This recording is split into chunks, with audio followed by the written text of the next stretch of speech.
Estamos llegando ya al final del capítulo 4 de este primer libro de Samuel. Y en nuestro programa anterior vimos cómo los israelitas habían salido a guerrear con los filisteos sin consultar con Dios por medio de Samuel. Y vimos cómo fueron vencidos, cómo perdieron la batalla, y un hombre de la tribu de Benjamín llegó a la ciudad y les dijo todo lo que había acontecido. Contó al pueblo que muchos israelitas habían sido muertos, y que los hijos de Elí también habían muerto, y que el arca de Dios había sido tomada. Ahora estas malas noticias causaron un gran griterío entre el pueblo. Elí oyó el estruendo y quiso saber qué era lo que pasaba. Este mismo mensajero entonces, que había sido testigo presencial, le contó lo que había acontecido y las noticias causaron la muerte de Elí. Elí era el último de los jueces de Israel y a la vez era el sumo sacerdote. Cuando le informaron de la muerte de sus hijos, quedó traspasado de dolor. Elí, con todas sus fallas, era un padre triste, con una piedad sin carácter, pero tenía un interés genuino en las cosas de Dios. Cuando le dijeron que el arca había sido tomada, eso fue demasiado para Elí, y entonces cayó hacia atrás y se desnucó. Era un hombre grande y gordo y probablemente sufrió un ataque cardíaco. Sea como fuere, cuando le informaron del arca, se cayó hacia atrás y se desnucó. Y esto trae a Samuel ahora a la posición de ser el vocero de Dios. Este capítulo concluye entonces con el relato del nacimiento del nieto de Elí, que ocurre casi en el mismo instante de su muerte. Leamos entonces los versículos 19 al 22, que narran el nacimiento de Icabod, cuyo nombre significa literalmente sin gloria. Leamos estos versículos.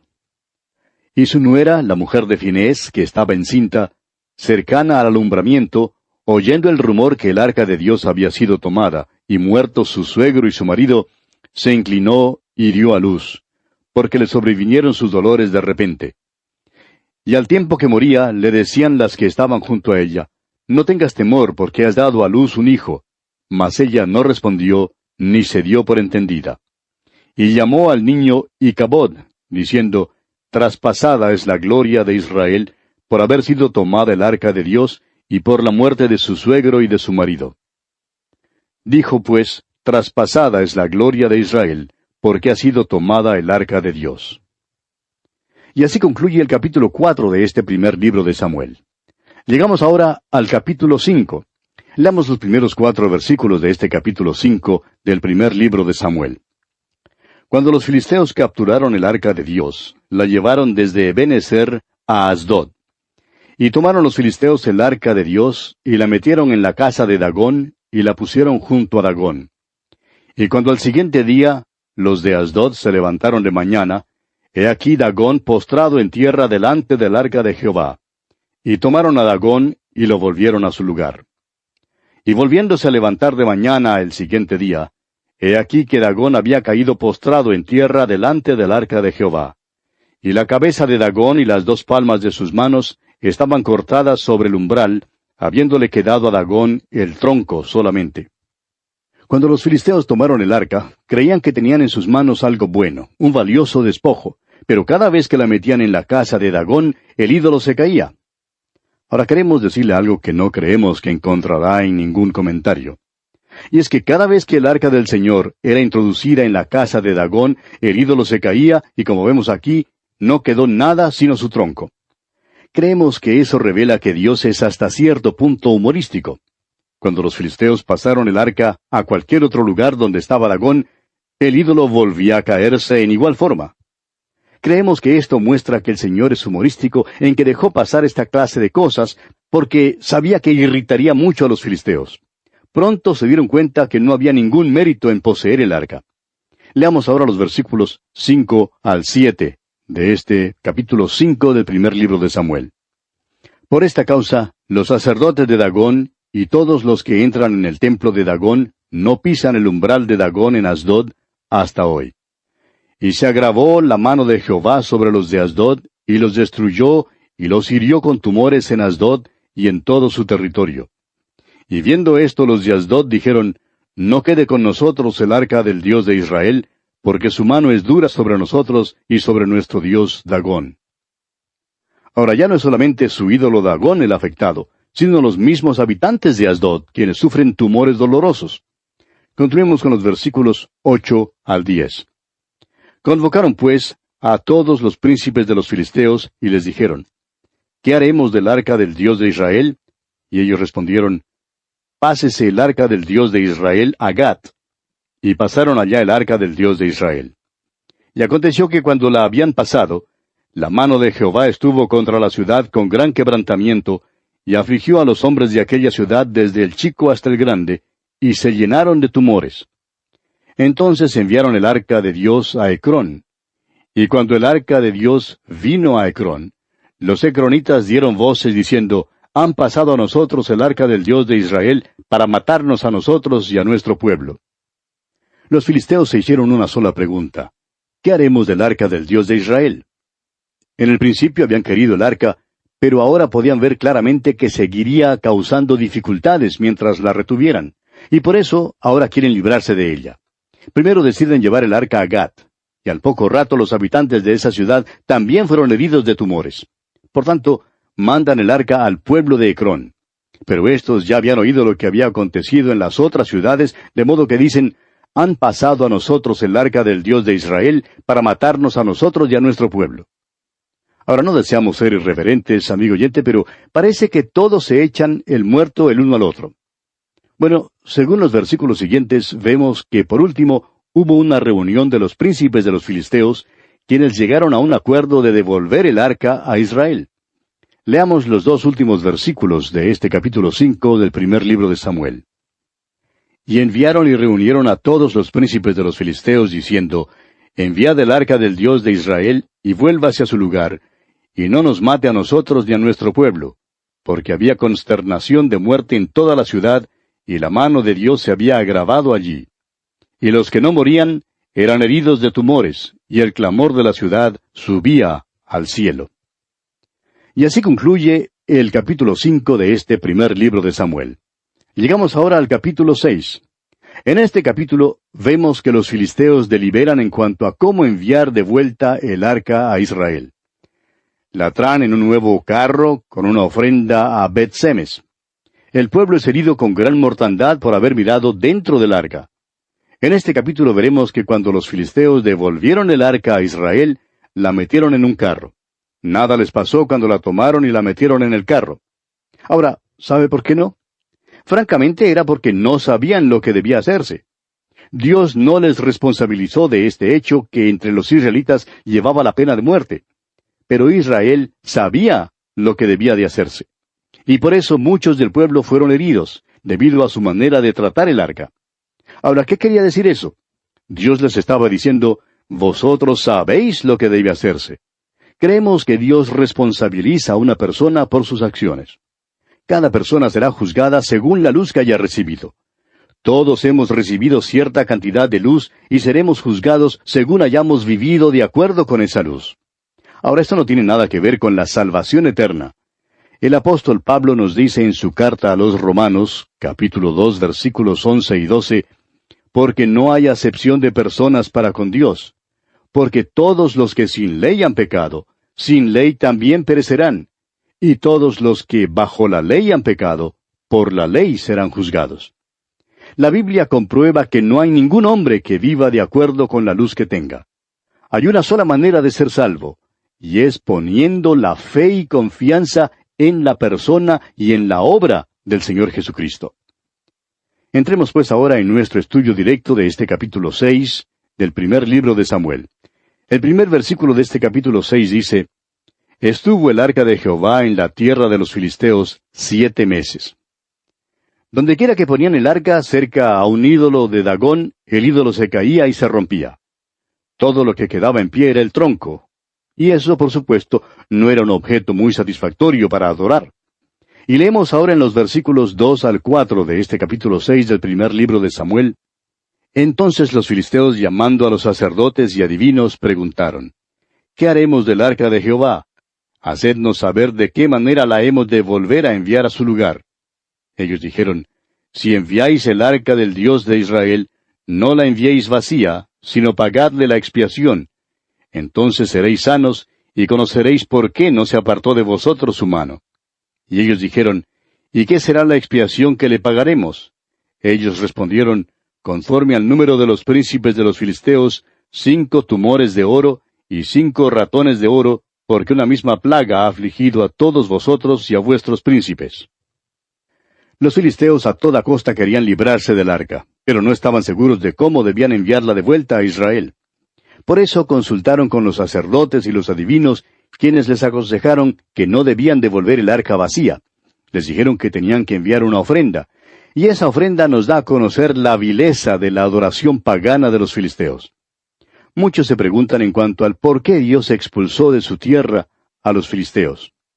La tierra prometida estaba en la misma encrucijada del mundo, de modo que aquellos que la ocupaban influirían sobre los habitantes de todo el mundo. Dios los expulsó debido a sus malas y perversas maneras de adoración pagana. Su religión era tan vil que, no creemos conveniente ni siquiera mencionar por radio algunas de sus prácticas paganas. Para nosotros hoy en día es quizá difícil comprender cómo pueda alguien atreverse a enviar como ofrenda tallados que representen tumores o ratones. Sin embargo, aquí vemos que la ofrenda de los filisteos constaba de 5 tumores de oro y 5 ratones de oro. Creemos que esta ofrenda, pues, comprueba ampliamente la vileza de su adoración. Leamos ahora los versículos 5 hasta el 16 de este capítulo 6 del primer libro de Samuel. Haréis pues figura de vuestros tumores y de vuestros ratones que destruyen la tierra, y daréis gloria al Dios de Israel. Quizá aliviará su mano de sobre vosotros y de sobre vuestros dioses y de sobre vuestra tierra. ¿Por qué endurecéis vuestro corazón como los egipcios y Faraón endurecieron su corazón? Después que los había tratado así, ¿no los dejaron ir y se fueron? Haced pues ahora un carro nuevo, y tomad luego 2 vacas que críen, a las cuales no haya sido puesto yugo, y uncid las vacas al carro, y haced volver sus becerros de detrás de ellas a casa. Tomaréis luego el arca de Jehová, y la pondréis sobre el carro, y las joyas de oro que le habéis de pagar en ofrenda por la culpa, las pondréis en una caja al lado de ella, y la dejaréis que se vaya. Y observaréis, si sube por el camino de su tierra a Bet-Semes, él nos ha hecho este mal tan grande. Y si no, sabremos que no es su mano la que nos ha herido, sino que esto ocurrió por accidente. Y aquellos hombres lo hicieron así, tomando 2 vacas que criaban, las uncieron al carro y encerraron en casa sus becerros. Luego pusieron el arca de Jehová sobre el carro, y la caja con los ratones de oro y las figuras de sus tumores. Y las vacas se encaminaron por el camino de Bet-Semes, y seguían camino recto, andando y bramando, sin apartarse ni a derecha ni a izquierda. Y los príncipes de los filisteos fueron tras ellas hasta el límite de Bet-Semes. Y los de Bet-Semes segaban el trigo en el valle, y alzando los ojos vieron el arca y se regocijaron cuando la vieron.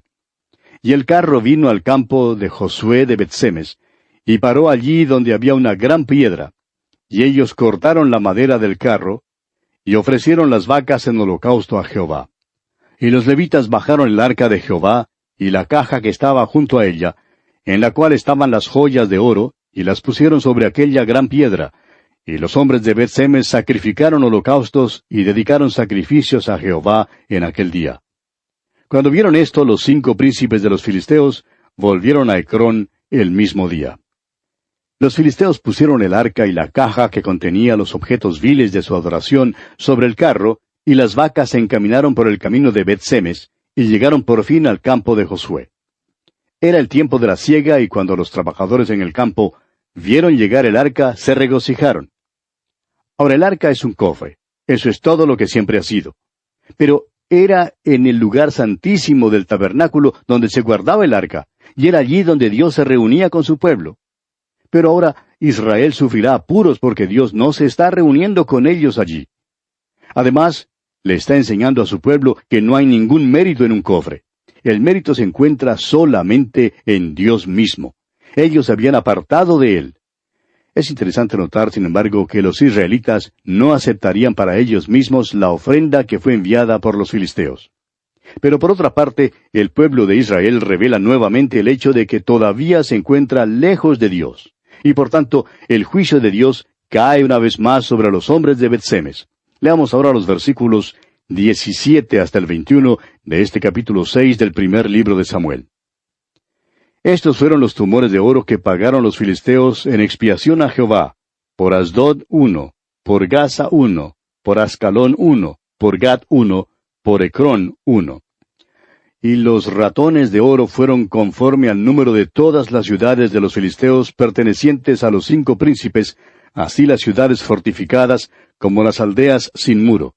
La gran piedra sobre la cual pusieron el arca de Jehová está en el campo de Josué de Bet-Semes hasta hoy. Entonces Dios hizo morir a los hombres de Bet-Semes, porque habían mirado dentro del arca de Jehová. Hizo morir del pueblo a 50,070 hombres, y lloró el pueblo porque Jehová lo había herido con tan gran mortandad. Y dijeron los de Bet-Semes: ¿Quién podrá estar delante de Jehová el Dios Santo? ¿A quién subirá desde nosotros? Y enviaron mensajeros a los habitantes de Kiriat Jearim, diciendo: Los filisteos han devuelto el arca de Jehová. Descended pues, y llevadla a vosotros. Cuando el arca fue devuelta a los israelitas, ellos enseguida tuvieron problemas con ella. Es que el interior del arca solo podía ser visto por el sumo sacerdote, y él entraba en el lugar santísimo del tabernáculo solamente una vez al año. Allí era donde se guardaba el arca. Ahora los israelitas hacen precisamente lo que Dios les había prohibido hacer. Miraron dentro del arca. Ahora el problema no estaba en el hecho de que miraron dentro del arca y vieron algo, sino en que desobedecieron a Dios. Dios, por tanto, los juzgó. Luego la superstición tomó posesión de ellos y por esta razón enviaron un mensaje a los habitantes de Kiriat Jearim pidiendo que ellos vinieran para buscar el arca que los filisteos habían devuelto. El pueblo de Israel, pues, todavía no estaba listo para volverse a Dios. Y así concluye el capítulo 6 de este primer libro de Samuel. Nos encontramos ahora en el capítulo 7. Comencemos pues leyendo los primeros 2 versículos de este capítulo 7 del primer libro de Samuel. Vinieron los de Kiriat Jearim y llevaron el arca de Jehová, y la pusieron en casa de Abinadab, situada en el collado. Y santificaron a Eleazar su hijo, para que guardase el arca de Jehová. Desde el día que llegó el arca a Kiriat Jearim pasaron muchos días, 20 años, y toda la casa de Israel lamentaba en pos de Jehová. Después de pasar 20 años, los israelitas empiezan a volverse a Dios. También se convierten de los Baales y de Astarot. Por fin llegaron al lugar donde estaban dispuestos a buscar a Dios. Amigo oyente, en este tiempo en que vivimos, parece haber un interés renovado en la palabra de Dios.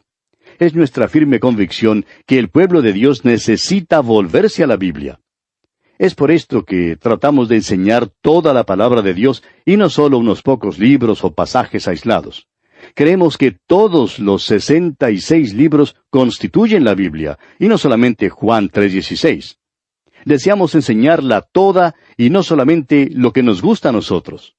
Toda la Santa Escritura, desde el Génesis hasta el Apocalipsis, y desde Dan hasta Beerseba, es la palabra de Dios. Creemos en su integridad y en su infalibilidad, y en el hecho de que necesitamos volvernos a sus enseñanzas. Nos hemos demorado mucho en nuestro regreso a la palabra de Dios. El progreso ha sido lento. ¿Cuántos años más pasarán? Muchos hoy en día se cansan de escuchar a los políticos que hacen promesa tras promesa sin cumplirlas. Aunque hacen muchas promesas, no las pueden cumplir. Quizá en su desesperación, los que hoy en día se encuentran alejados se volverán a Dios. Eso es lo que pasó con Israel después de pasar 20 años alejados de él. Continuemos leyendo los versículos 3 y 4 de este capítulo 7 del primer libro de Samuel. Habló Samuel a toda la casa de Israel diciendo: Si de todo vuestro corazón os volvéis a Jehová, quitad los dioses ajenos y a Astarot de entre vosotros, y preparad vuestro corazón a Jehová, y sólo a él servid, y os librará de la mano de los filisteos. Entonces los hijos de Israel quitaron a los Baales y a Astarot, y sirvieron solo a Jehová. Este en verdad es el principio del gran ministerio de Samuel. Los israelitas se hallaban sumidos en la idolatría. Se habían apartado del Dios vivo y verdadero. Habían sido derrotados en tantas batallas, y ahora estaban sumamente desarrollados. Ahora, con mucha lamentación, comienzan a ir en pos del Señor. Nosotros, amigo oyente, también necesitamos volvernos al Señor. Hay gran hambre en el corazón de muchos pródigos que se hallan lejos en la provincia apartada, quienes dicen: nos cansamos de comer las algarrobas que los cerdos comen. Queremos volvernos a la casa del Padre. Pues bien, necesitan pasar por la puerta de la palabra de Dios. Leamos ahora los versículos 5 y 6 de este capítulo 7 del primer libro de Samuel. Y Samuel dijo, Reunid a todo Israel en Mizpa, y yo oraré por vosotros a Jehová. Y se reunieron en Mizpa, y sacaron agua, y la derramaron delante de Jehová. Y ayunaron aquel día, y dijeron allí, Contra Jehová hemos pecado. Y juzgó Samuel a los hijos de Israel en Mizpa. Samuel no es solamente profeta de Israel, sino también juez de la nación. Aquí vemos a Israel convirtiéndose de los falsos dioses al Dios verdadero. Este hombre Samuel está orando por ellos y ellos confiesan sus pecados. Este es el camino de regreso para el pueblo de Dios. No creemos que haya otro camino de regreso. Oímos mucho acerca de toda clase de métodos hoy en día que se supone serán bendecidos por Dios. Pero, amigo oyente, lo que hace falta que el pueblo de Dios haga es que se vuelva a Dios confesando sus pecados. Es necesario verse a la luz de la palabra de Dios. Si usted, amigo oyente, se ve que está destituido de la gloria de Dios, como dice el apóstol Pablo, allá en su carta a los Romanos capítulo 3, versículo 23, entonces también le será posible ver que la sangre de Jesucristo, su Hijo, seguirá limpiándole de toda maldad, como lo expone el apóstol Juan en su primera carta, capítulo 1, versículo 9. La confesión de pecado restaurará la comunión. Y aquí, amigo oyente, vamos a detenernos por hoy, porque nuestro tiempo ya se ha agotado. Continuaremos Dios mediante en nuestro próximo programa y contamos desde ya con su fiel sintonía. Hasta entonces, que Dios le bendiga abundantemente.